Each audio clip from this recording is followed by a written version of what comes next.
ক্ষমা করো আবির্ভাব, আমি একজন বিধর্মী হয়ে তোমাদের উপাসনা কক্ষে প্রবেশ করতে পারবো না।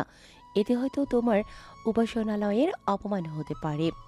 শ্রেতার কথায় হাসলো আবির্ভাব। শ্রেতার কাছে এসে দাঁড়ালো। আবির্ভাবের কুল দেবী মা ভবানীর দিকে তাকিয়ে আবির্ভাব দৃঢ় কণ্ঠে বলল, মায়ের কাছে তার সকল সন্তানই সমতুল্য। ধর্ম, বর্ণ মানুষের তৈরি, বিভেদ মানুষের তৈরি, কিন্তু মা তার সন্তানের মধ্যে কখনোই বিচার করেন না। মায়ের নিকট এই সৃষ্টির সকল প্রাণীকুল তার সন্তান সমতুল্য। তারপর শ্রেতার দিকে তাকিয়ে বলল, তোমার ধর্ম কি বলে আমি জানি না, তবে তুমি নিশ্চিন্তে প্রবেশ করতে পারো। তীব্র দ্বিধা দ্বন্দ্বের জর্জরিত হলো শ্রেতা। শ্রেতাকে ভাবনায় তলিয়ে যেতে দেখে আবির্ভাব তাকে হেসকা টানে কোলে তুলে ঠাকুর ঘরে প্রবেশ করলো। হকচকিয়ে গেল শ্রেতা। আবির্ভাব তাকে মা ভবানীর সামনে এনে দাঁড় করালো। শ্রেতা অবাক চোখে তাকিয়েছে আবির্ভাবের দিকে। আবির্ভাব শ্রেতার দু গালে হাত রেখে রুদ্ধ কণ্ঠে বলল, আমি জানি না সামনে কি হবে বা কি হতে চলেছে, কিন্তু আমি তোমাকে আমার পূর্ণ সহধর্মিণী হিসেবে দেখতে চাই মাই লাভ। তোমাকে আমার ঘরে বউ রূপে দেখতে চাই। হবে কি আমার ঘরণী? আজ এখনই মা ভবানীকে সাক্ষী করে আমি তোমাকে বিয়ে করতে চাই। শ্রেতা চমকে তাকালো আবির্ভাবের দিকে। এসব কি বলছে আবির্ভাব? শ্রেতা ঢোক গিলে বলল, কি বলছো আবির্ভাব? এভাবে কি করে? আবির্ভাব ওর চোখে চোখ রেখে কাতর কণ্ঠে বলল, আমি জানি না এভাবে বিয়ে হবে কি হবে না, বা এভাবে আদৌ বিয়ে হয় কিনা, কিন্তু আমি তোমাকে এখনই বিয়ে করতে চাই। শ্রেতা তোতলাতে লাগলো। কিন্তু আবির্ভাব, এটা হয় না, বোঝার চেষ্টা কর। শ্রেতাকে কথা সম্পূর্ণ করতে দিল না আবির্ভাব। তর্জনীর আঙ্গুল দ্বারা শ্রেতার ওষ্ঠ চেপে ধরল। তীব্র অধিকার বোধে গর্জে উঠে বলল, শ্, আমি কিছু শুনতে চাই না। I am age to marry you right now. Shreta অসহায় চোখে তাকালো আবির্ভাবের দিকে। এবার ওর করুণ দৃষ্টিতে সম্পূর্ণ উপেক্ষা করলো আবির্ভাব। মা ভবানীর পায়ের কাছে রাখা শাখা পলাজোড়া তুলে কপালে ঠেকিয়ে প্রমাণ করলো। অতঃপর সুন্দর করে লাল সাদা রঙের দুটো দুটো চারটা চুড়ি শ্রেতার হাতে পরিয়ে দিল। কিছু বলতে পারলো না শ্রেতা, কেবল নির্বিকার হয়ে তাকিয়ে রইল। মন থেকে সেও হয়তো বাধা দিতে চায় না। আবির্ভাব এবার মায়ের পায়ে সোয়ানো সিঁদুরের কৌটা থেকে এক চিমটি সিঁদুর তুলে শ্রেতার ফাঁকা সিঁথিতে লাগিয়ে দিল। এক নিষিদ্ধ প্রাপ্তির সুখে চোখ বন্ধ হয়ে এলো শ্রেতার। বন্ধ চোখের কার্নিশ বেয়ে গড়িয়ে পড়ল দু ফোঁটা সুখের অশ্রু। আবির্ভাব বিবহিত দৃষ্টিতে তাকিয়ে রইল। শ্রেতার হাতে শাখা পোলা সিঁথি ভর্তি সিঁদুর দেখে আবির্ভাবের বক্ষ পিঞ্জর কেঁপে উঠল। কেমন অনুভূতি হলো তা হয়তো প্রকাশের ভাষা নেই আবির্ভাবের। সিঁদুর পরায় পুরো মুখটাই পাল্টে গেছে। লাল পাড়ে সাদা শাড়ি, হাতে শাঁখাপলা আর সিঁথি ভর্তি সিঁদুরে রাঙানো রমণীকে দেখে আজ প্রথমবারের মতো আবির্ভাবের বউ মনে হলো নিজের বউ। শ্রেতা দাঁড়িয়ে থেকে ডুকরে কেঁদে উঠল। ঝড়ের বেগে আছড়ে পড়ল আবির্ভাবের বুকে। আবির্ভাব মুচকি হেসে শ্রেতাকে বুকে মিশিয়ে নিল। মাথায় হাত রেখে দুঃখ প্রকাশ করে বলল, এখন কি বরকে কান্না দেখানোর সময় বলো মাই লাভ? কোথায় বর সারাদিন খেটে খুঁটে বাড়ি ফিরলো, তোমাকে এত আদর করলো, কই এখন তাকে সুন্দর মতো পাত পেড়ে খেতে দিবে, হাওয়া বাতাস করবে, তা না করে ফ্যাস করে কাঁদছ। আহ, আমার কপালটাই মন্দ। আবির্ভাবের এসব রং কানে তুলল না শ্রেতা। আরো শক্ত করে চেপে ধরল আবির্ভাবের সাথ। কান্না ভেজা কণ্ঠে মিনতি করল, সারা জীবন আমার হয়ে থাকবেন তো আবির্ভাব? কখনো আমাকে ভুলে যাবেন না তো? আপনাকে ছাড়া এই আমি ভীষণ দুর্বল আবির্ভাব, বড় ভালোবেসে ফেলেছি আপনাকে। আবির্ভাব তৃপ্ত হলো। বুক থেকে শ্রেতাকে তুলে দু গালে হাত রাখলো। বুড়ো আঙ্গুল দিয়ে আলতো করে চোখের পানি মুছে দিল। মনের সকল অনুভূতি উজাড় করে কপালের ঠোঁট ছোঁয়ালো। গভীর প্রেমময় স্পর্শ এঁকে দিল। ভেজা দু চোখের পাতায় চুমু দিয়ে বলল, তোমাকে ভুলে বাঁচবো কিভাবে মাই লাভ? তুমি আমার জান, তুমি আমার নিঃশ্বাসের শেষ 7 সেকেন্ড। আবির্ভাবের কথার ধরনে শ্রেতার কলিজা ঠান্ডা হয়ে গেল। বেশ লজ্জাও পেল মেয়েটা। লাজে রাঙ্গা মুখ দেখে আবির্ভাব দুষ্টু হাসল। লজ্জার মাত্রা বাড়িয়ে দিতে বলল, নতুন বউয়ের মুখের এই লাস্টটুকুই মিসিং ছিল মাই লাভ। এখন তোমাকে একদম নতুন বউ লাগছে। শ্রেতার লজ্জায় এবার হাঁসফাঁস করে উঠল। আবির্ভাব দুষ্টু হেসে বলল, বধূ না হয় বুঝলাম, কিন্তু বালিকা তুমি কার বধূ? শ্রেতা আবির্ভাবকে ধাক্কা দিয়ে বেরিয়ে যেতে নিল। কোমর টেনে ধরল আবির্ভাব। হ্যাসকা টানে নিজের সাথে মিশিয়ে নিল। শ্রেতার পিঠ ঠেকল আবির্ভাবের বুকে। আবির্ভাব আলতো স্পর্শে গলার কাছ থেকে চুল সরিয়ে সেখানে তপ্ত নিঃশ্বাস ফেলল।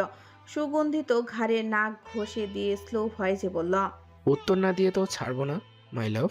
তুমি কার বধূ? নাজুক শরীরের উষ্ণ নিঃশ্বাসের ছোঁয়া লাগতেই জমে গেল শ্রেতা। পেটের ভেতর গুরুম গুরুম করে উঠল। জিভ দিয়ে ঠোঁট ভিজিয়ে কিছু বলার চেষ্টা করলো। আবির্ভাব ততক্ষণে দীঘল কেশে মুখ ডুবিয়ে দিয়েছে। উন্মাদের মতো চুলের ঘ্রাণ নিতে নিতে হাসকি কণ্ঠে বলল, চুলে কোন ব্র্যান্ডের ওয়াইন ইউজ কর my love? Smell like cocaine, I love ইট।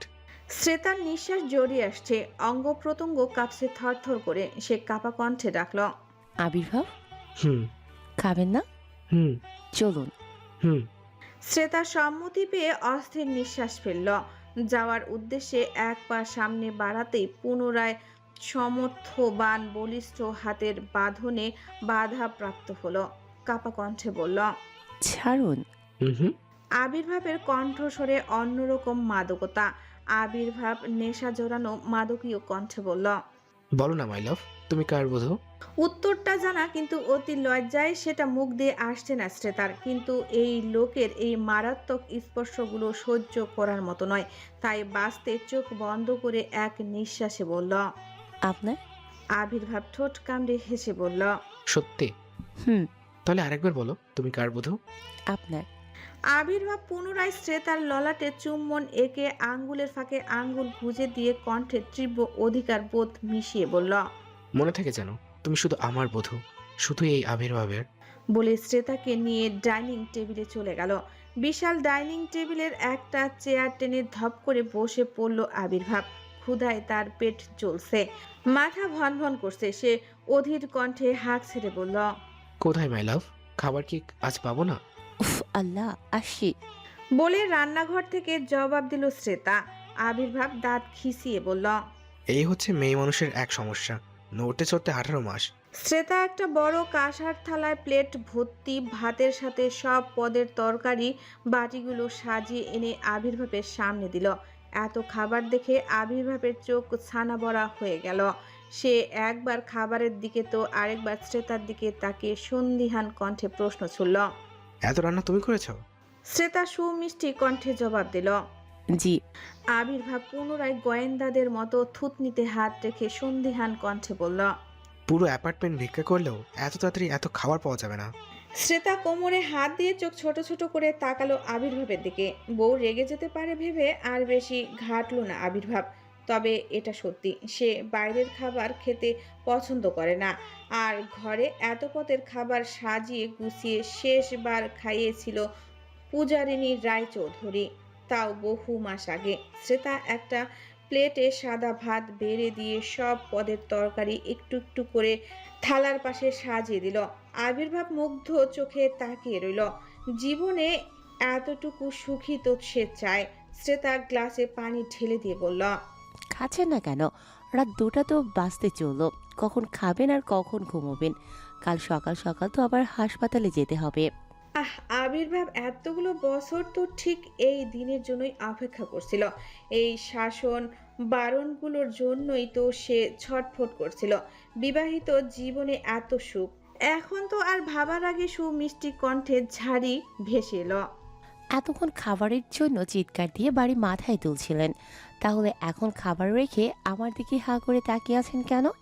আবির্ভাব ঠোঁট চেপে হাসলো। শ্রেতাকে টেনে নিজের পাশের চেয়ারে বসালো। খাবারের প্লেটটা শ্রেতার দিকে এগিয়ে দিয়ে ঠোঁট উল্টে পড়ল। তোমার বরের ক্লান্ত শরীরে একটু এনার্জি নেই মাই লাভ, প্লিজ। শ্রেতা বেশ বুঝলো এই লোক কিসের বায়না করছে। চাপা দীর্ঘশ্বাস ত্যাগ করলো শ্রেতা। হাত ধুয়ে ভাতের প্লেটে হাত দিল। সুন্দর মতো তরকারি দিয়ে মেখে এক লোকমা ভাত আবির্ভাবের মুখের সামনে ধরল। আবির্ভাবের নিজেকে বড় সুখী সুখী লাগছে। সে পরম তৃপ্তিতে লোকমাটা মুখে নিল। শ্রেতা এভাবে একের পর এক ভাতের লোকমা গালে তুলে দিতে লাগলো। আবির্ভাবও বাচ্চাদের মতো গপ গপ করে খেতে লাগলো। এভাবে এক প্লেট করে বড় বড় 2 প্লেট ভাত খাইয়ে দিল শ্রেতা। কিন্তু আবির্ভাব বুঝতেই পারল না। সে এইটুকু বুঝলো না যে সাধারণ ভাত ডাল মাছের ঝোলও এত শান্তি থাকে। শ্রেতা খাবারের প্লেট সহ থালা বাটি নিয়ে কিচেনে চলে গেল। আবির্ভাব খাওয়ার সময় না বুঝলেও এখন নড়তে পারছে না। মনে হচ্ছে একটু নড়াচড়া করলেই ভাত তরকারি সব নাক মুখ দিয়ে উঠে আসবে। শ্রেতা থালা বাটি ধুয়ে এসে বলল, কি ব্যাপার, এখন বসে আছেন কেন? গিয়ে শুয়ে পড়ুন। চলো। আবির্ভাবের কথায় আঁতকে উঠল শ্রেতা, শুকনো ঢোক গিলে বলল। কোথায় যাব? আবির্ভাব ভাবশীল ভাবে জবাব দিল। ঘুমাতে। শ্রেতার উপর আবার পুরনো কাঁপাকাঁপির রোগ ভর করলো। সে তোতলিয়ে বলল। দেখুন। এখনই দেখবো। বলে বসা থেকে উঠে দাঁড়ালো আবির্ভাব। শ্রেতাকে কিছু বলতে না দিয়ে দু হাতে চেপে কোলে তুলে নিল। শ্রেতা আবির্ভাবের বুকে কিল ঘুষি মারতে মারতে বলল। আবির্ভাব, মাই লাভ, ইটস টাইম টু স্লিপ। আবির্ভাব প্লিজ। আবির্ভাব এসব না নিষেধ কিছুই শুনল না। শ্রেতাকে নিয়ে গিয়ে নিজের বেডে আলতো করে শুয়ে দিল। হাত বাড়িয়ে ঘরের সব লাইট অফ করে দিল। ভয়ে লজ্জায় শ্রেতার হৃৎপিণ্ড ধরাস ধরাস করছে। আবির্ভাব দুটো বালিশ এক করে শ্রেতার মাথার নিচে দিল। নিজের হাতের ঘড়ি খুলে টেবিল ল্যাম্পের পাশে রাখলো। হোয়াইট শার্টের হাতা কবজিতে থাকা দুটো বোতাম খুলে ঢিলে করলো। অতঃপর বুকের কাছের দুটো বোতাম খুলে শার্ট ঢিলে করলো। এবার কমফোর্টেবল লাগছে। শ্রেতা মুখ ফুটে কিছু বলতে নিল। নিজের কোমল শরীরে ভীষণ চাপ অনুভব করলো।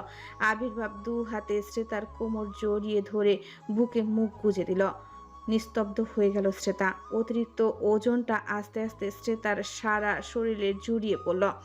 বিধায় এখন আর খুব একটা চাপ অনুভব হচ্ছে না। শরীরের ভেতর কেমন কেমন অনুভূতিরা উথাল পাথাল করছে। অন্যরকম প্রশান্তি ভরে উঠেছে হৃদয়। আবির্ভাব শ্রেতার হাতটা ধরে নিজের চুলের ভাঁজে রাখলো। ক্লান্ত ঘুম জড়ানো কণ্ঠে বলল। চুলগুলো টেনে দাও মাই লাভ, ঘুম পাচ্ছে। শ্রেতাও তাই করলো। দু হাত আবির্ভাবের চুলের গভীরে ঢুকিয়ে আস্তে আস্তে মুঠো মুঠো করে টেনে দিতে লাগলো। কিছুক্ষণের মধ্যেই আবির্ভাব গভীর নিদ্রায় তলিয়ে গেল। তার ভারী ভারী গরম নিঃশ্বাস এসে জমা হতে লাগলো শ্রেতার বুকে। দরজায় কড়া আঘাত শব্দে কেঁপে উঠল শ্রেতা। ঘোর কেটে গেল।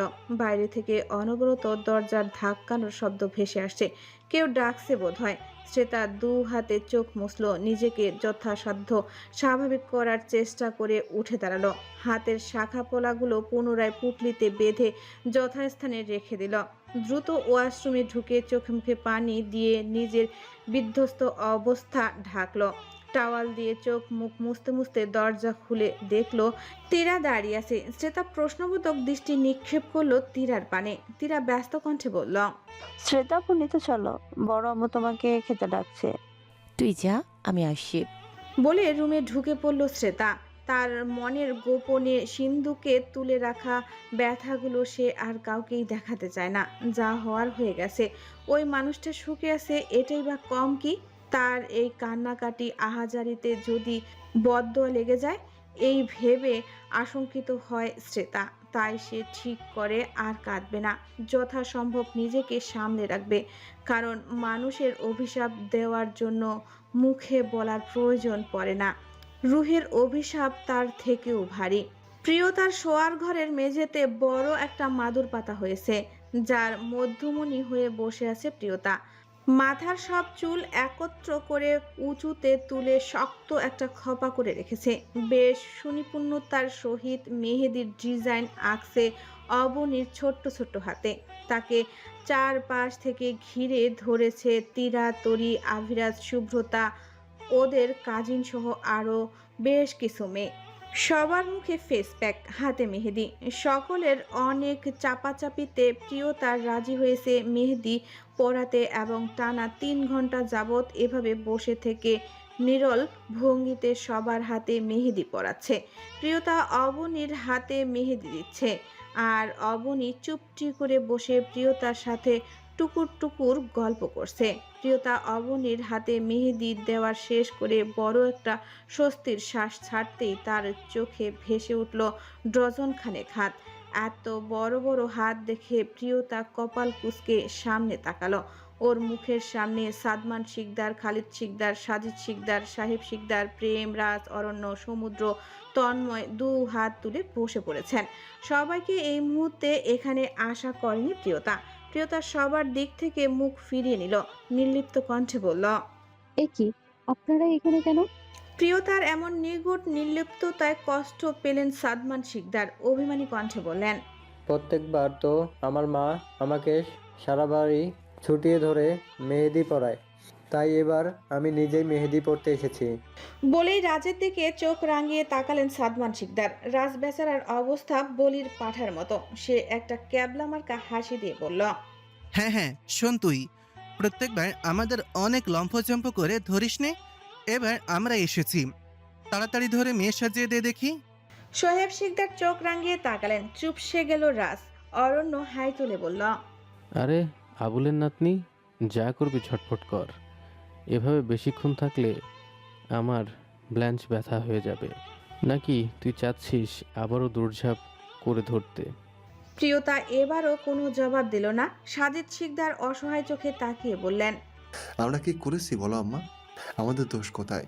আমাদের কেন শাস্তি দিচ্ছ? সমুদ্র তাল মিলিয়ে বলল। হ্যাঁ, আমরা কি করেছি বল? তন্ময় বলল। প্রিয় আপু, ভালো মতো বর সাজিয়ে দাও তো। সবার কথা শুনে প্রিয়তার হাত নিষ্ফিস করছে, মন উসখুস করছে। তন্ময় ভয়ে ভয়ে অরণ্যের কানে কানে বলল, পার্টনার, এই আবুলের নাতনি যদি কখনো ভুল করেও রাজি হয়ে যায় তাহলে তো আমাদের ইন্নানিল্লাহ। পাশ থেকে বলে উঠল সমুদ্র। ঠিক বলছিস। অরণ্য ভয়ে ভয়ে তন্ময়ের কানে কানে বলল, আমি বলির বকরা হতে চাই না। এই কুদ্দুসের মা একবার ধরলে আর ছাড়বে না। ছাল ছাড়িয়ে নুন মেখে রোদে শুকাতে দেবে। আবারও পাশ থেকে বলে উঠল সমুদ্র। একদম ঠিক। অরণ্য আবারও বলল। আল্লাহ আল্লাহ কর, যাতে রাজি না হয়। বলে দু ভাই হে হে করে হাসার চেষ্টা করলো। প্রিয়তা অনেক ভাবনা চিন্তা করে দেখলো আসলেই এদের দোষ নেই। তাই প্রিয়তা বসা থেকে উঠে পড়ল। বাবা, চাচা, বড় ভাইদের লাইন ধরিয়ে মাদুরের উপর বসালো।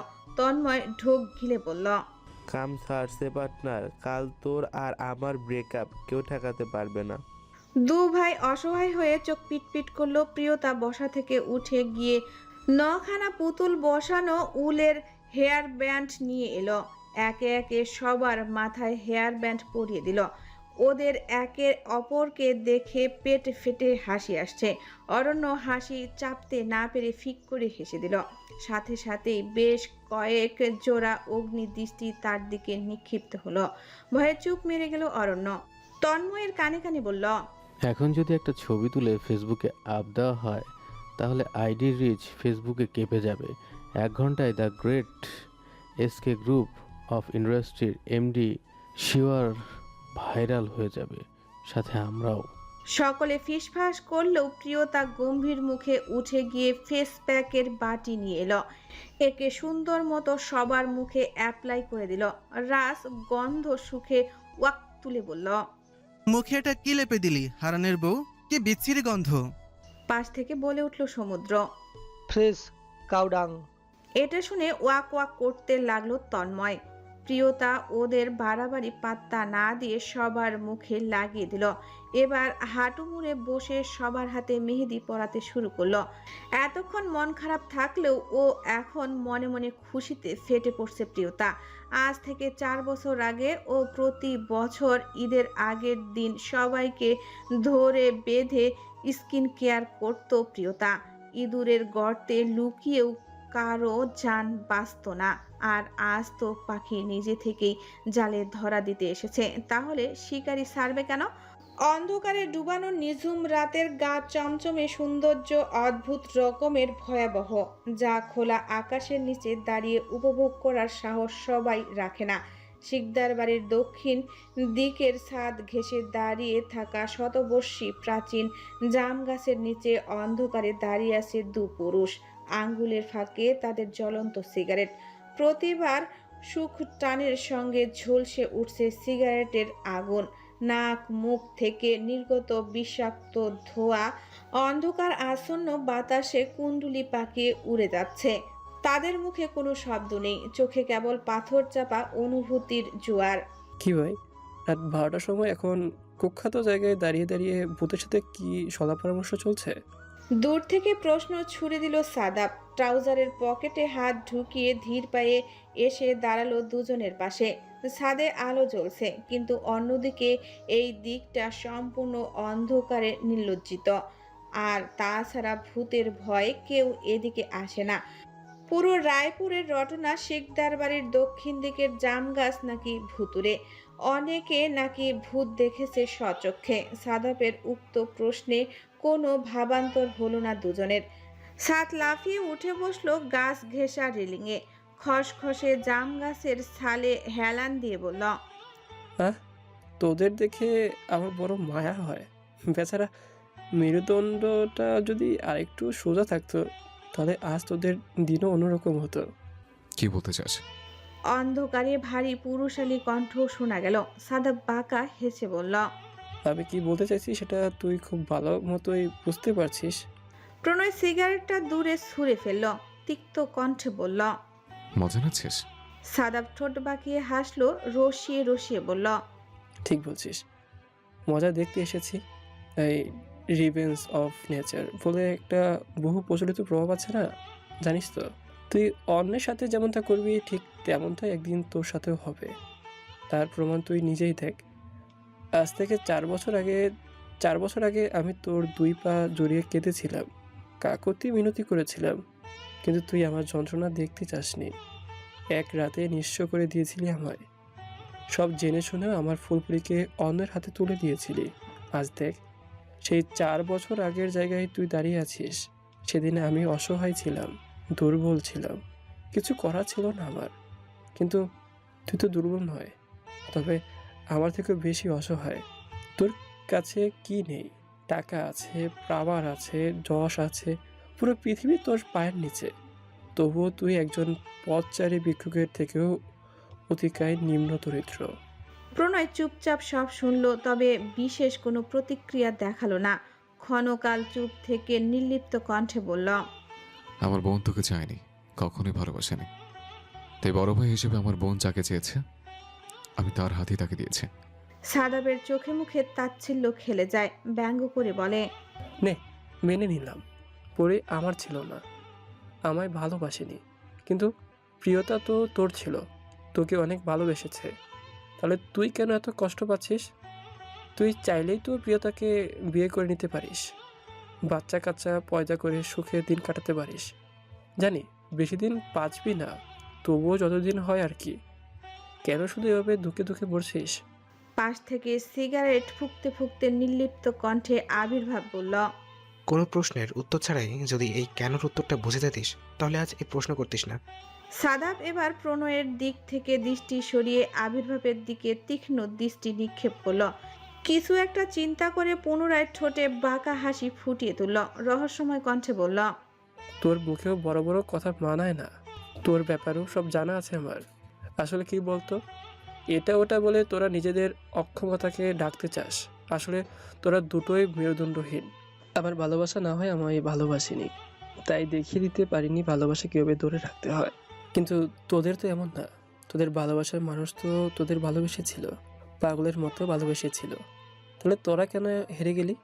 কেন তোদের জন্য ওই নিষ্পাপ মেয়ে দুটো এত কষ্ট পাচ্ছে?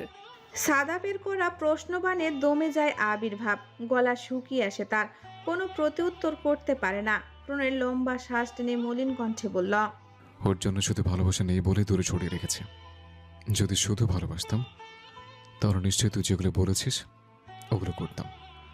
বিয়ে হতো, বাচ্চা হতো, সংসার হতো, সব হতো।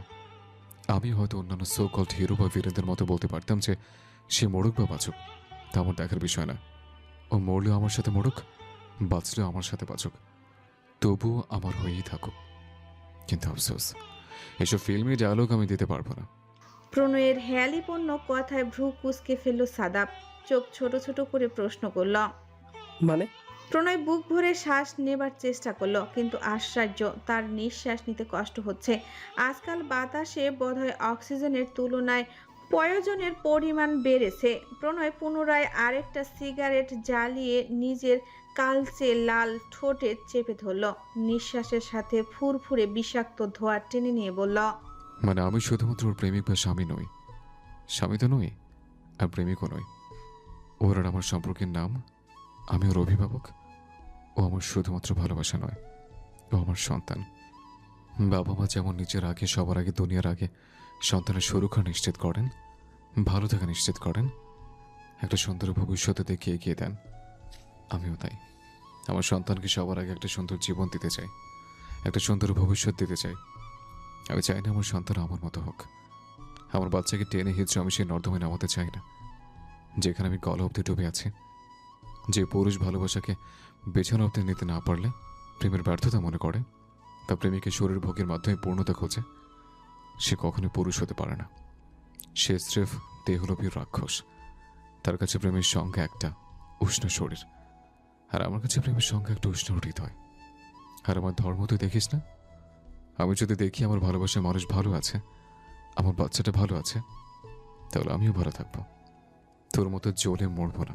প্রণয়ের কথার গভীরতায় নিস্তব্ধ হয়ে গেল সাদাব ও আবির্ভাব। যদিও আবির্ভাব এসব অনেক আগে থেকেই জানে, তাই বেশি অবাক হলো না। প্রণয়ের কথা শুনে সাদাব ঘোরের মধ্যে হারিয়ে গিয়েছিল। সত্যি তো, ভালোবাসার মানুষকে সুখী দেখার মধ্যেও আলাদা একটা সুখ আছে, কিন্তু সেটা সে কখনোই অনুভব করতে পারে না। পরীকে দেখলেই বুকের ভেতর আগুন লেগে যায়। আমাকে ছাড়াই দেখছি আসর জমে উঠেছে। অন্ধকারে কারো পুরুষালী গম্ভীর কণ্ঠস্বরে সাদাবের ভাবনা ছুটে গেল। শুদ্ধ কফির মগে চুমুক দিতে দিতে ওদের পাশে এসে দাঁড়ালো। স্ফুট মেজাজে বলল, তোরা এখানে আমায় একবারও বললি না কেন? শুদ্ধ ও প্রণয়কে পাশাপাশি দেখে সাদাবের দু সতীন মনে হলো। বিড়বিড় করে বলল, কারো পৌষ মাস আর কারো সর্বনাশ। হোয়াট? সাদাব কথাটা একটু জোরেই বলেছিল, বিধায় সবাই শুনেছে, কিন্তু শুদ্ধ কথার অর্থ বুঝতে না পেরে ভ্রু বাঁকিয়ে বলল। কিছু বললি? সাদাব বোকা বোকা হেসে বলল, না, আবির্ভাবের ব্যর্থতার কাহিনী শুনছিলাম। বলে আবির্ভাবের দিকে ইশারা করলো সাদাব। সাদাবের কথার শুদ্ধ তীক্ষ্ণ চোখে তাকালো আবির্ভাবের দিকে।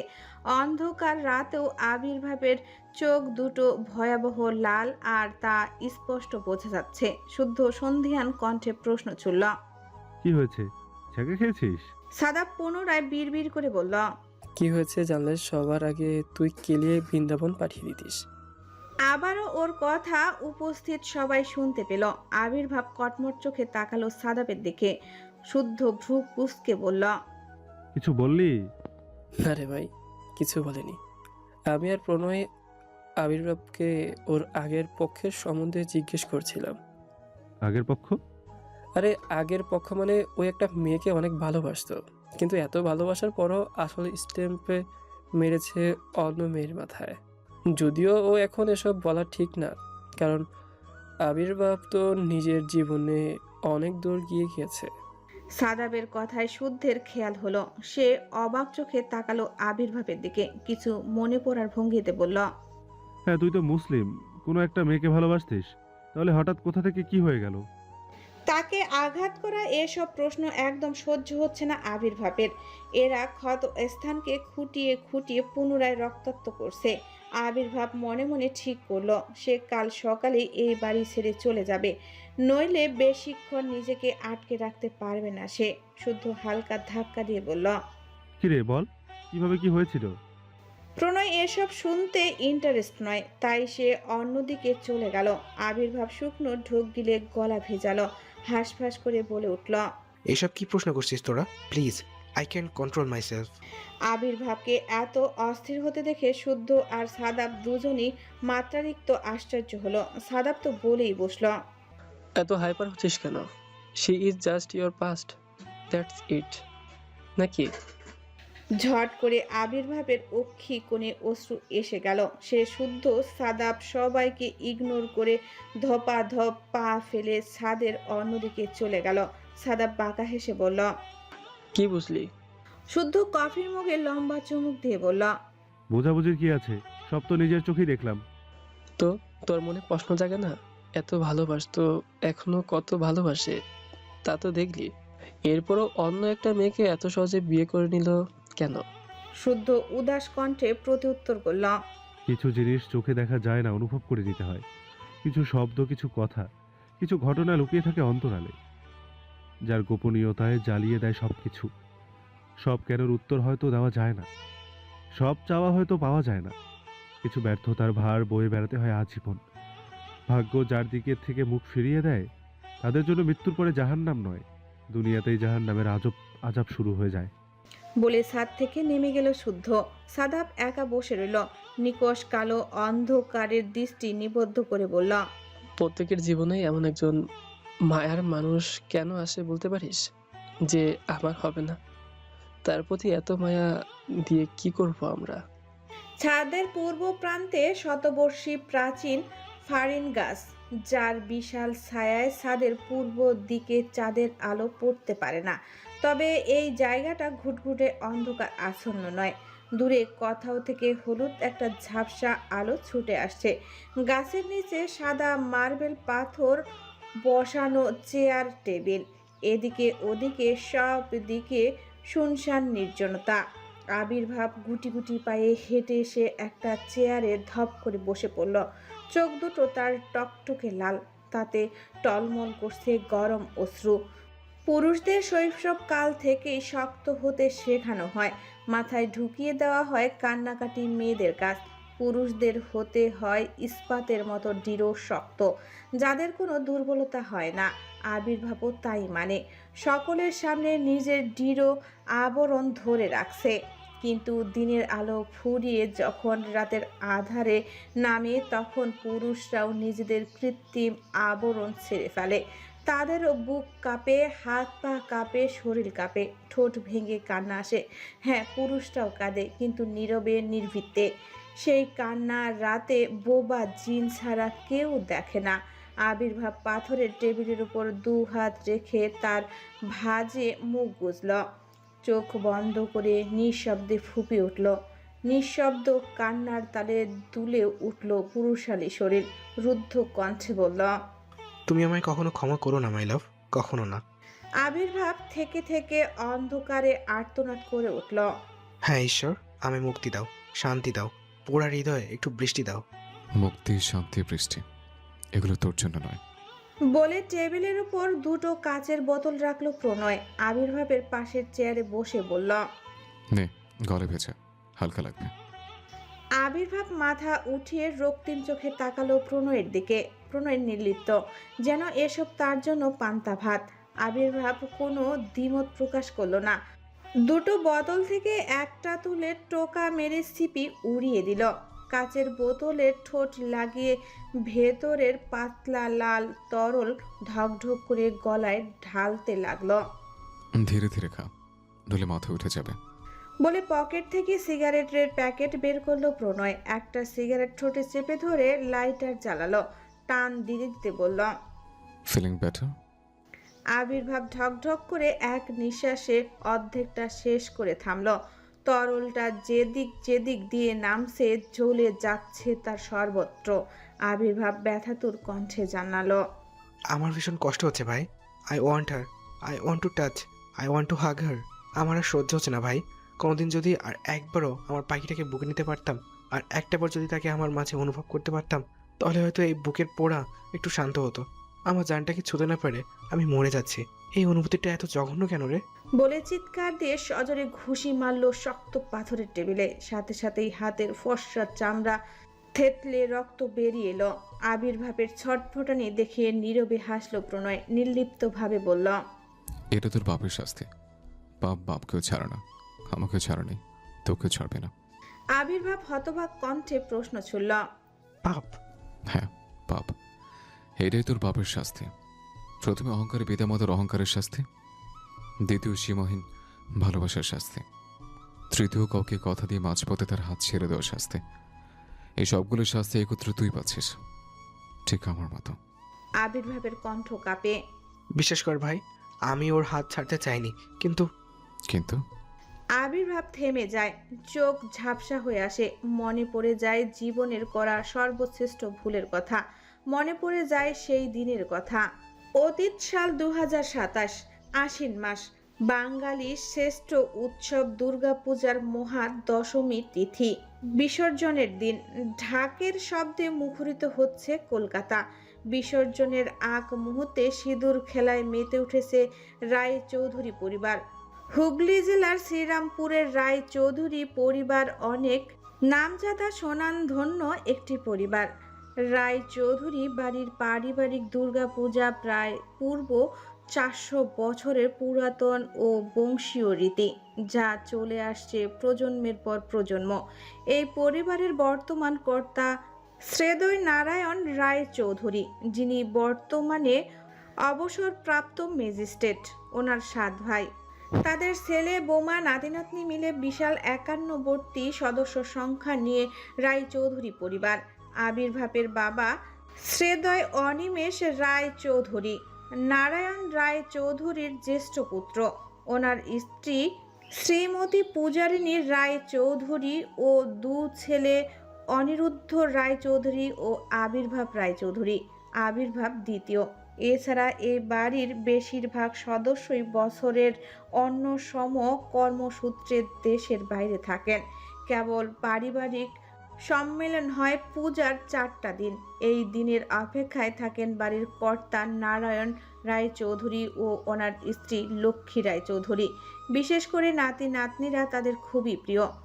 বিজয়া দশমীর বিকেল বাড়ির এবং পাড়ার সব এও নারীরা মিলে দেবী বরণ করেন, সিঁদুর খেলছেন। আবির্ভাব দোতলার একটা ঘরে বসে নিজেই নিজের মাথার চুল টেনে ধরছে। দুশ্চিন্তায় তার মাথা টনটন করছে। হাসপাতাল থেকে নেওয়া ছুটি অনুযায়ী কালকেই তাকে বাংলাদেশে ব্যাক করতে হবে। তাই আজকেই সে তার ভালোবাসার ব্যাপারটা বাবা মাকে জানাতে চায়। এমন নয় যে সে ভয় পাচ্ছে, কিন্তু তার মাত্রাতিরিক্ত টেনশন হচ্ছে বাবা মা কিভাবে রিয়াক্ট করবে তা ভেবে। কিন্তু আবির্ভাব নিজেকে বুঝিয়ে নিয়েছে, কেউ না মানলে না মানবে, বেশি হলে কি বলবে, বাড়ি থেকে বেরিয়ে যাও, বা তোমার মুখ দেখতে চায় না, তেজ্যপুত্র করলাম, এসবই তো। এসব কিছু শোনার জন্যও এবং মেনে নেওয়ার জন্যও মনে মনে নিজেকে প্রস্তুত করলো আবির্ভাব। প্রয়োজনে সে শ্রেতাকে নিয়ে পালিয়ে যাবে অনেক দূরে, কিন্তু যাওয়ার আগে বাবা মাকে একবার জানানো তার কর্তব্য। আসবো বাবা। দরজার কড়া আঘাতের শব্দে ভাবনার বিঘ্ন ঘটল আবির্ভাবের। সে সোজা হয়ে বসে বলল, আসো বাবা। ছেলের সম্মতি পেয়ে ঘরের ভেতরে প্রবেশ করলেন অনিমেষ রায় চৌধুরী ও পূজারিণী রায় চৌধুরী। আবির্ভাব তাদের দেখে ভেতরে ভেতরে নার্ভাস ফিল করছে। অনিমেষ রায় চৌধুরী এসে আবির্ভাবের সামনের বিছানায় বসলেন, নরম গলায় বললেন, বাড়ি ভর্তি আত্মীয় স্বজন, পাড়া প্রতিবেশী, এত কাজ, একটু পর বিসর্জন, এখন ডাকাডাকি করছিস কেন বাবা? পূজারিণী রায় চৌধুরী স্বামীকে থামিয়ে বললেন, চুপ করুন তো আপনি, বল বাবা কি বলবি? আবির্ভাব ঢোক গিলে বাবা মায়ের দিকে তাকালো। ছোট্ট একটা দম ফেলে কোনো ইতস্তত ছাড়াই সোজা সাপটা বলল, আমি একটা মেয়েকে ভালোবাসি বাবা, আমি তাকে বিয়ে করতে চাই। ছেলের কথায় অনিমেষ ও পূজারিণীর মুখের ক্লান্তির ছাপ উড়ে গেল। ওনারা নিস্তব্ধ হয়ে কিছুক্ষণ দাঁড়িয়ে রইলেন, অতঃপর একে অপরের মুখের দিকে তাকালেন। আবির্ভাবের হৃৎপিণ্ড কেমন ধরাস ধরাস করছে। অনিমেষ রায় চৌধুরী গম্ভীর কণ্ঠে বললেন, ভালোবাসো? আবির্ভাব নিঃশব্দে উপর নিচ মাথা দোলালো। বিয়ে করতে চাও? আবির্ভাব আবারও উপর নিচ মাথা দোলালো। এবার অনিমেষ রায়চৌধুরী ও পূজারিণী রায়চৌধুরী একে অপরের মুখের দিকে তাকিয়ে একত্রে হেসে উঠলেন। আনন্দিত কণ্ঠে বললেন, এ তো বিরাট সুখবর। তাহলে এতদিনে আমাদের ছেলের সম্মতির উদয় হয়েছে। বলো পূজারিণী। পূজারিণী রায়চৌধুরী মুচকি হেসে ছেলের মাথায় হাত রাখলেন, নম্র কণ্ঠে বললেন, আমরা তো কবে থেকে বলছি বাবা, বিয়ে কর বিয়ে কর, এই কথাটা বলতে এত সময় লাগালি? এবার ঝটফট মেয়ের নাম ঠিকানা বল, মেয়েটাকে আমরা ঘরের লক্ষ্মী করে নিয়ে আসি। আবির্ভাবের এবার গলা কাঁপছে। অনিমেষ রায়চৌধুরী ওকে চেপে ধরে বললেন, হ্যাঁ বাবা, তাড়াতাড়ি বল, মেয়েটার বাবা মায়ের সাথে কথা বলি। আবির্ভাব এবার বড় করে দম নিল, চোখ বন্ধ করে এক নিঃশ্বাসে বলল, বাবা, মেয়েটা আমাদের ধর্মের নয়, মেয়েটা ইসলাম ধর্মাবলম্বী, কিন্তু আমি ওকে প্রচন্ড ভালোবাসি বাবা মা। আবির্ভাব কথা বলতে দেরি, কিন্তু গালে সজোরে চপেটাঘাত পড়তে দেরি হলো না। শান্ত শিষ্ট ঠান্ডা মেজাজের পূজারিণী রায়চৌধুরী হুঙ্কার দিয়ে বললেন, কি বললি তুই? আজ যা বলেছিস বলেছিস, কিন্তু এমন শব্দ তোর মুখে দ্বিতীয়বার আর না শুনি আবির্ভাব।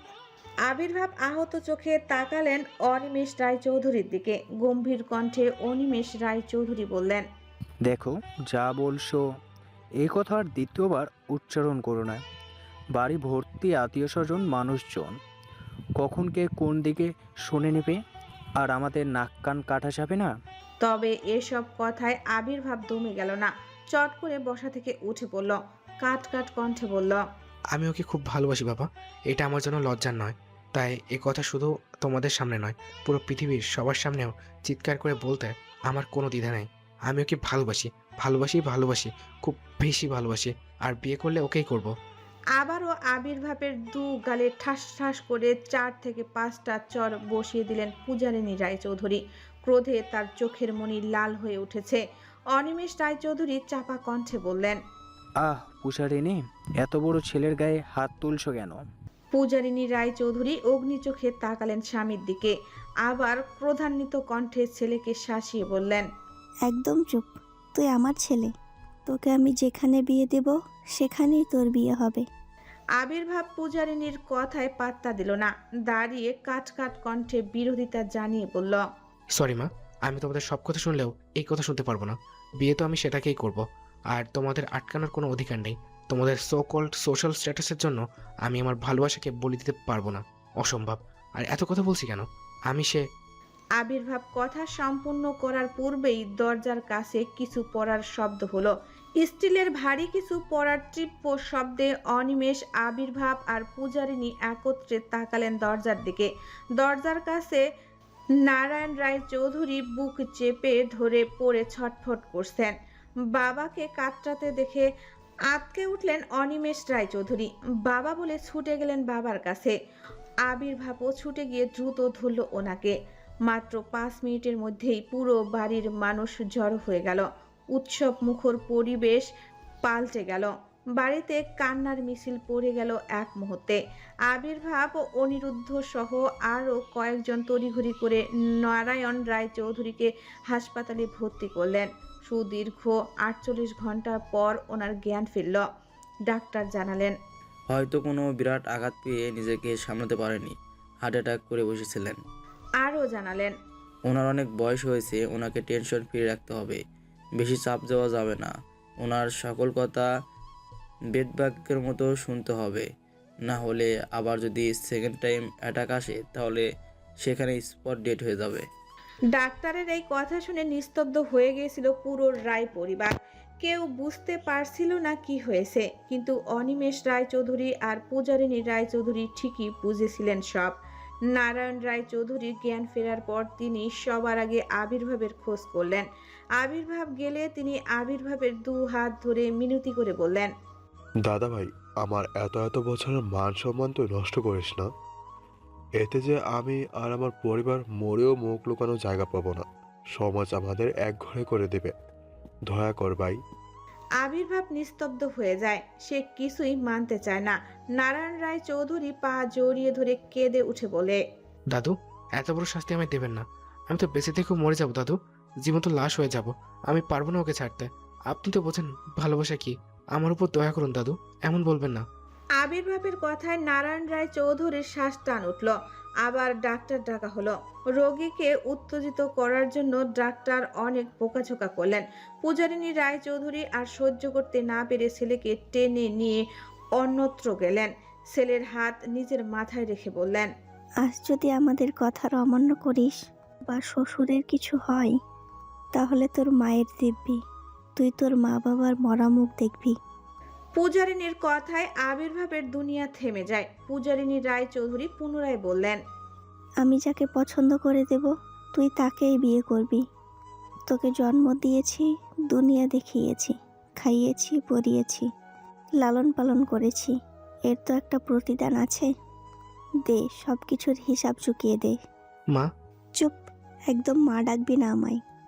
তোর হাতে 2টি রাস্তা, হয় ওই মেয়েকে ভুলে আমার পছন্দ করা মেয়েকে বিয়ে কর, নয়তো আমার আর আমার স্বামীর মুখে আগুন দিয়ে ওই মেয়ের কাছে চলে যা চিরতরে। নয়তো এই কলঙ্ক আমাদের বেঁচে থাকতে হজম হবে না। সমাজের মানুষ আমাদের মুখ পোড়াবে উঠতে বসতে। 1 থেকে 5 গুনব, এর মধ্যে তুই তোর সিদ্ধান্ত জানাবি। 1, মা। 2, মা, আমার কথা একটু বোঝো।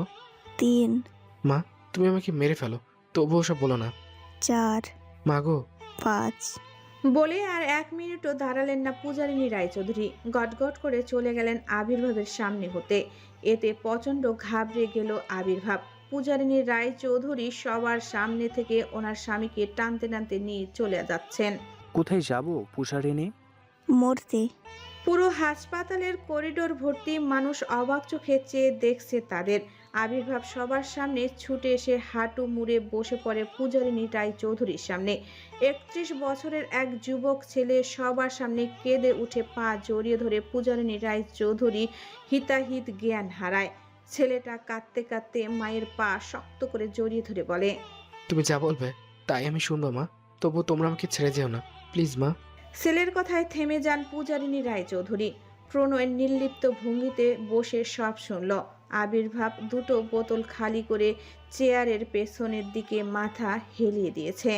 উফ ঈশ্বর, বুকের ভেতর এত জলে কেন? এমন জ্বলন থেকে মরণ ভালো। তাহলে এখন কি করবে?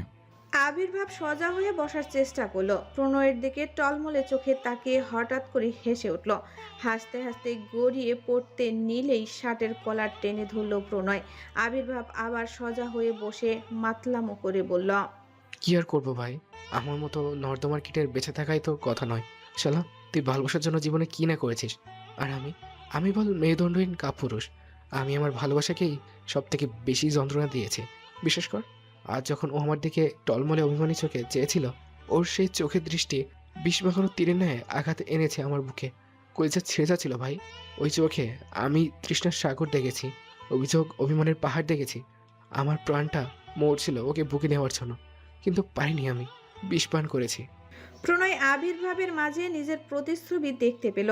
তবে বন্ধুর ব্যথায় ব্যথিত হলো না, কারণ তার নিজের ব্যথাই রাখার জায়গা নেই। ঘরে যাবে? আবির্ভাব শটান দুপাশে মাথা নাড়ে। প্রণয় আর কিছু বলে না। ফাঁকা ওয়াইনের বোতল দুটো তুলে ছাদের ডাস্টবিনে ফেলে দেয়। একবার আবির্ভাবের দিকে তাকিয়ে বেরিয়ে যায় ছাদ থেকে। আবির্ভাব চাঁদের দিকে তাকায়, ঠোঁট কাঁপে, বুকের বাঁ পাশে হাত চেপে ব্যাকুল কণ্ঠে বলে, মাই লাভ, সত্যি কি আর কোনোদিন তুমি এই বুকে আসবে না? এই জন্মের মতো বুঝি চির বিচ্ছেদ হলো? আমাকে ক্ষমা করো না পাখি, কোনোদিনও করো না। তোমার জীবনের সব থেকে বড় অপরাধী আমি আছি, আর আমার মৃত্যু অবধি আমি যেন থাকি। তুমি আমার জন্য থেমে থেকো না মাই লাভ, আমার শেষ করে হলেও তুমি তোমার জীবনে এগিয়ে যাও। আবির্ভাব ঠোঁট কামড়ে নিজেকে সামলে নেওয়ার চেষ্টা করে। দূর আকাশের পানে তাকিয়ে ব্যথাতুর কণ্ঠে গুনগুন করে গানটা যেন পুরাই তাদের জীবন থেকে নেওয়া। যদি এক সমাজে হইতাম দুইজন সুন্দরী ভুবন, তবে থাকতো না যে কোনো বাধা, হয় যেন মরণ। বিধি তুমি আমায় বলে দাও, ও কেন তারে ভালো বাসিলাম। নিঃস্ব হয়ে গেল এখন দুজনার জীবন। যদি এক সমাজে হইতাম দুইজন সুন্দরী ভুবন, তবে থাকতো না যে কোনো বাধা, হয় যেন মরণ। পৃথিবীতে বেঁচে থেকে হলো না মিলন, তোমার আমার একই সাথে হয় যেন মরণ। ভালোবাসা পুড়ে যাবে চিতারো আগুনে, পরপারে দেখা হবে তোমার আমার সনে। বিধি তুমি আমায় বলে দাও, ও কেন তারে ভালো বাসিলাম। দুই ভুবনে থাকবো দুজন, এ কেমন নিয়ম। রাত আনুমানিক অনেক, তবে শিকদার বাড়ির হইচই মুখর পরিবেশটা ভাটা পড়েনি বিন্দুমাত্র। বরং রাত বাড়ার সাথে সাথে হই হুল্লোড়ের মাত্রা বাড়ছে দ্বিগুণ হারে। বাচ্চা, বুড়ো, নারী, পুরুষ কারো চোখেই ঘুম নেই। বোম ফাটানোর শব্দে কেঁপে উঠছে শিকদার বাড়ির গার্ডেন এরিয়া। বাচ্চাদের হাসি আর আনন্দের কোলাহলে মুখরিত হচ্ছে নিস্তব্ধ রজনী। একটার পর একটা বাজি ফাটছে, আর এসবের লিডার হচ্ছে শিকদার বাড়ির অস্কারপ্রাপ্ত দু বাদ্রা, দ্য গ্রেট অরণ্য শিকদার ও none of the den Tanmoy Sikdar. তাদের সাথে মিলে দল ভারী করেছে প্রায় এক ঝাঁক কচিকাচা। তাদের মধ্যে আবিরাজ, অবনী, প্রীত, প্রীতি, তীরা, তরিও, তাদের মামাতো খালাতো ভাই বোনদের আরও গোটা 10 বাচ্চা কাচ্চা। এত বাজির শব্দে বিরক্ত হয়ে একটু আগেও বকে গেছেন সাদমান শিকদার। ছেলের প্রতি অসন্তুষ্ট প্রকাশ করে বলছেন, অরণ্য, ওরা না হয় ছোট মেনে নিলাম, কিন্তু তুমি তো ছোট বাবা। এই বুড়ো বয়সে কেন শিং ভেঙে বাছুরের দলে নাম লিখিয়েছ? সঠিক সময় বিয়ে দিলে তোমারও এদের মতো গোটা চারেক বাচ্চা থাকতো। সাদমান শিকদারের ঠেস মারা কথার জবাবে অরণ্য অলস মার্কা একটা হাই তুলে বলেছিল, মনের কোনো বয়স হয় না বড়াব্বু, মন থেকে আমি অলওয়েজ কচি। তাছাড়া সঠিক সময়ে বিয়ে দাও নাই, এটা তোমাদের ব্যর্থতা। আজ বিয়ে দাও, কাল ভদ্র হয়ে যাব, সোজা হিসেব। সাদমান শিকদার আর কথা বাড়ায়নি এই ছেলের সাথে। হালকা কেশে স্থান ত্যাগ করেছিল।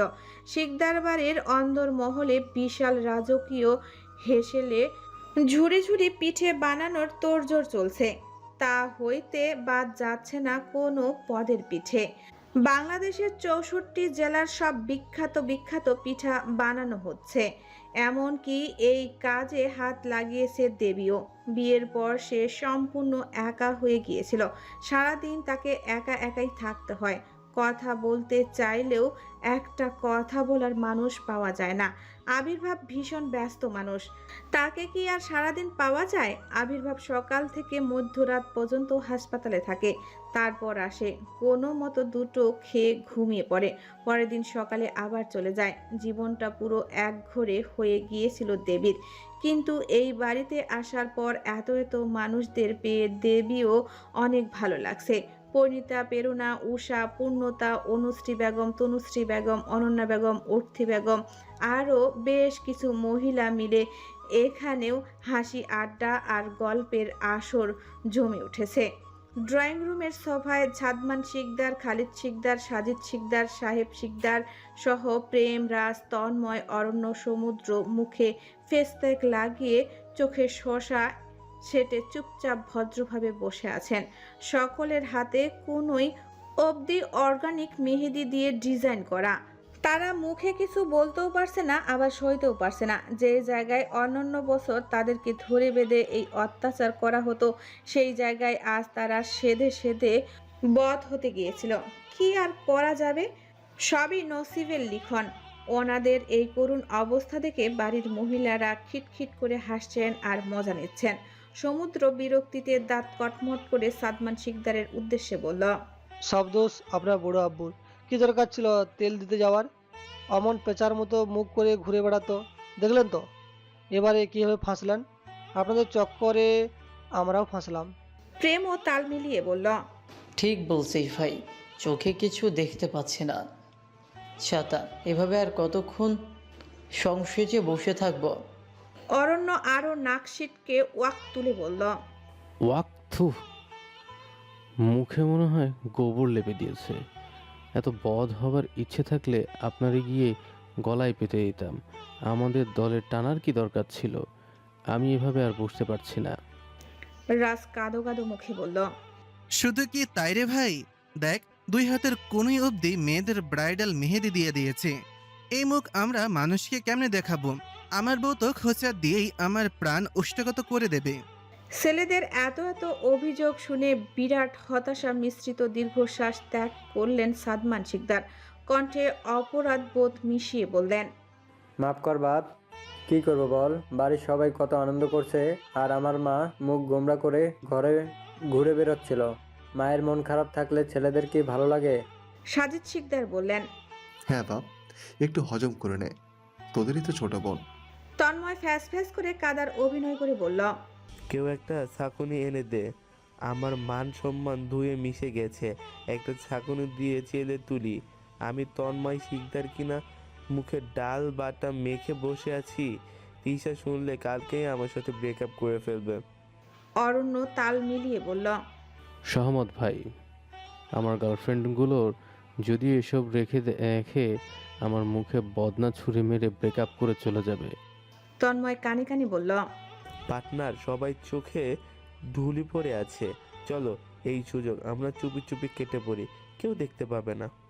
অরণ্য ও তন্ময়ের দিকে চেপে বসলো, ফিসফিসিয়ে বলল, হালকা করে একটু চেয়ে দেখতো আশেপাশে কে কে আছে। তন্ময় এক চোখ থেকে শশা সরিয়ে চারপাশে সতর্ক দৃষ্টি দিয়ে তাকিয়ে বলল, ময়দান পুরোই ফাঁকা, চলো। বলে দু ভাই এক সেকেন্ডেই ভ্যানিশ হয়ে গেল। রাজ নিজের অবস্থা কল্পনা করে নাক সিটকে বলল, ছি ছি ছি রে রাজ, ছি ছি ছি রে রাজ, ছি ছি ছি। আমি ভাই এসব নির্যাতনের হাত থেকে বেঁচে গেছি। এই জন্যই বলি, বেশি মধু ঢালতে গেলে পিঁপড়ে ধরে যায়। প্রীতমের কণ্ঠ পেয়ে রাজ, প্রেম আর সমুদ্র মুখ লুকানোর চেষ্টা করলো। প্রীতম পুনরায় টোন কেটে বলল, কি লাভ ব্রাদার আমার থেকে লুকিয়ে? পুরো বাড়ির মালিক থেকে কালি সবাই তোদের দেখে দাঁত খেলিয়ে আসছে। যা ভাগ, হাত মুখ ধুয়ে মানুষই আয়। মেজো ভাইয়ের বলতে দেরি ওদের লাফিয়ে বসা থেকে উঠতে দেরি হলো না। চোখ থেকে শশা ফেলে উঠে দৌড় দিল যে যেদিকে পারে। প্রীতমের কণ্ঠ শুনে গম্ভীর হয়ে গেলেন সাদমান শিকদার। রাজভারী কণ্ঠে বললেন, কি সমস্যা তোমার? ওদেরকে ভাগিয়ে দিলে কেন? আমার মেয়েটা এত কষ্ট করে ওদের সব মাখিয়েছে। প্রীতম দায়সারাভাবে জবাব দিল, আপনাদের মেয়ে মাখিয়েছে, আপনি সেজে বসে থাকুন। আমার ভাইরা কেন সংসদে বসে থাকবে? ছেলের কথায় ধমকে উঠলেন সাজিদ শিকদার। এসব কেমন আচরণ প্রীতম? বড় চাচুর সাথে কেউ এভাবে কথা বলে? প্রীতম কোনো জবাব দিল না, ডোন্ট কেয়ার ভাব নিয়ে বসে রইল। সাদমান শিকদার পুনরায় বললেন, শোনো প্রীতম, যা হওয়ার হয়ে গেছে। আর কোনো বিষয় নিয়ে আমার মাকে জোর জবরদস্তি করবে না। সাদমান শিকদারের কথায় ক্রোধে প্রীতমের চোখ মুখ লাল হয়ে গেল। ঘৃণিত কণ্ঠে বলল, কাশ এই দরদটা যদি আপনি আর 9 বছর আগে দেখাতেন, তাহলেই আজকের দিনটা অন্যরকম হতে পারত। তাই আমার বোনের কি হবে না হবে তা নিয়ে আপনাদের থেকে কোনো মতামত আমি শুনবো না। বলে গটগট করে উঠে চলে গেল। প্রীতমের কণ্ঠ হতে নির্গৃত সুচালো বাক্য বানিয়ে মনে ভীষণ আঘাত পেলেন সাদমান শিকদার। ওনার বুকের ভার বেড়ে গেল কয়েক গুণ। অপরাধ বোধের বোঝায় যেন তিনি নুয়ে পড়ছেন একেবারে। মাঝে মাঝে ছেলের ভবিষ্যৎ কল্পনা করে শিউরে ওঠেন সাদমান শিকদার। তার ছেলে জেনে শুনে মরণের পথ বেছে নিয়েছে, আর সেই পথে ছেলেকে নামতে বাধ্য করেছেন তিনি নিজে। এটা স্বীকার করতে তার কোনো দ্বিধা নেই যে প্রণয় তার সব থেকে প্রিয় পুত্র। তিনি কখনোই চায়নি প্রণয় এত বড় জালে জড়িয়ে পড়ুক। তিনি শুধু চেয়েছিলেন ওনার বংশ পরম্পরা রক্ষা পাক, কিন্তু এই চাওয়াই যেন ওনার কাল হলো। তবে ছেলেকে ওনার থেকে ভালো আর কে চেনে? ওনার ছেলে তো কেবল বেঁচে আছে ওই মেয়েটার জন্য। ছেলের সেই আকাশসম ভালোবাসাকে দুর্বলতা বানিয়ে ফায়দা লুটছেন এতগুলো বছর। কিন্তু এখন আর এসব করতে মন চায় না। এখন ভীষণভাবে মন চায় ছেলেকে হাসি খুশি দেখতে, স্বাভাবিক দেখতে, ছেলের একটা সুন্দর সুখের সংসার দেখতে। কিন্তু তা কি আর কোনোদিন সম্ভব? আর মাত্র কয়েকটা দিনের পর যদি সত্যি সত্যি শুদ্ধের সাথে মেয়েটার বিয়ে হয়ে যায়, তাহলে ওনার ছেলে হয়তো তখনই স্ট্রোক করে মারা যাবে। এসব ভেবে সাদমান শিকদারের শ্বাসকষ্ট বেড়ে যায়। তিনিও উঠে ধীরে ধীরে নিজের ঘরের দিকে চলে যান। খালিদ শিকদারও বিরক্ত মুখে উঠে চলে গেলেন। তবে উক্ত ঘটনার সারমর্ম কিছুই বুঝতে পারলেন না সাজিক শিকদার ও শোয়েব শিকদার।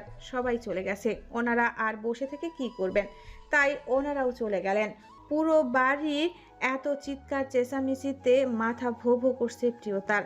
অনেকক্ষণ যাবৎ একইভাবে বসে থেকে সবাইকে মেহেদি পরিয়ে দিতে দিতে ঘাড় কোমর টনটন করছে। সে একটু শান্ত নীরব পরিবেশ চায়, যেখানে একটু মন খুলে বসা যাবে, নিজের সাথে একাকিত্ব কিছুটা সময় কাটানো যাবে।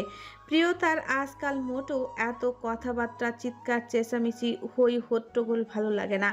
4 বছর একা থাকতে থাকতে সূচিবাই হয়ে গেছে। প্রিয়তার রিবোর্ডিং করা লম্বা চুলগুলো হাতে পেঁচিয়ে খপা করতে করতে অমনোযোগীভাবে ছাদের সিঁড়ি বেয়ে উঠছে। চুলকে ক্লিপ ক্যাচারটা গুজে কুনোই দিয়ে ছাদের বড় দরজা ঠেলে রাফ প্লাস্টার করা মেঝেতে পা রাখতেই ধারাম করে কারো বলিষ্ঠ বুকের সাথে ধাক্কা খেয়ে বসলো। নিশীত রাতের মধ্যে গগনের এক ফালি জ্যোৎস্না মাখা চাঁদ, আকাশ ভর্তি অসহ্য তারার মিলেমিশে সেই এক ফালি চাঁদের অঢেল রূপের অধিকারিণী মনে হচ্ছে। থেকে থেকে বয়ে চলছে মৃদু মন্দ হাওয়া। ছাদে লাগানো মিশ্র ফুলের একত্র সুগন্ধ এসে নাকে লাগছে। কারো শক্ত সামর্থ্য বুকের ধাক্কায় এক পা পিছিয়ে গেছে প্রিয়তা। এতে অবশ্য সে ব্যথা পায়নি, কিন্তু যাকে ঠুকেছে সে নিশ্চয়ই ভীষণ ব্যথা পেয়েছে। নিজের কৃতকর্মের জন্য প্রিয়তার অনুশোচনা হলো। সে সরি বলার উদ্দেশ্যে মাথা উপরে ওঠাতেই চাঁদের ঝাপসা আলোয় একজোড়া গভীর নীল চোখের সাথে একজোড়া গভীর বাদামি চোখের আকস্মিক মিল ঘটল। থমকালো প্রিয়তা। চোখে চোখ পড়তেই তীব্র অভিমানের পদতলে পিষ্ট হলো প্রেম। চোখের দৃষ্টি নত করল প্রিয়তা। দুহাত শক্ত মুঠো করে নিজেকে সামলে নিল। এই মানুষটার সাথে সে একটা কথাও বলতে চায় না। প্রিয়তা অযথা বাক্য ব্যয় না করে মুখ ঘুরিয়ে অন্যত্র চলে যেতে নিলেই পাশ থেকে এই পরিচিত কণ্ঠ ভেসে এলো। প্রণয় বেশ অপমানের সুরেই বলল, এখন আমার দেখলে ধাক্কা খেতে মন চায়? এখনো কাছাকাছি আসতে চাস আমার? অভিমানে প্রিয়তার গোলাপি নাকের ডগা ফুলে ফুলে উঠছে। সে মোটেও চায়নি এই দাম্ভিক অহংকারী পুরুষের সাথে বাক্য বিনিময় করতে, কিন্তু এই তির্যক বাক্যটা প্রিয়তার ভীষণ মানে লাগলো। এর জবাব না দিয়ে তো সে কিছুতেই যাবে না। তাই থামলো প্রিয়তা। পুনরায় হেঁটে এসে দাঁড়ালো প্রণয়ের মুখের সামনে। মাথা উঁচু করে প্রণয়ের চোখে চোখ রাখলো। হালকা একটা হাসি ঠোঁটে ঝুলিয়ে কটাক্ষ করে বলল, আপনি নিজেকে কি মনে করেন মিস্টার আবরার শিকদার প্রণয়? বিশ্ব সুন্দরী যে আপনাকে দেখলে মেয়েদের ধাক্কা খেতে মন চাইবে? প্রণয় তির্যক হেসে বলল। সুন্দর নয় বুঝি? প্রণয়ের মলায়ন কণ্ঠস্বরে প্রিয়তার বুকের ভেতর ঝড় উঠল, কিন্তু চোখ মুখে অস্বাভাবিক রকমের শীতলতা। আপনার রূপের অহংকার খুব, তাই না?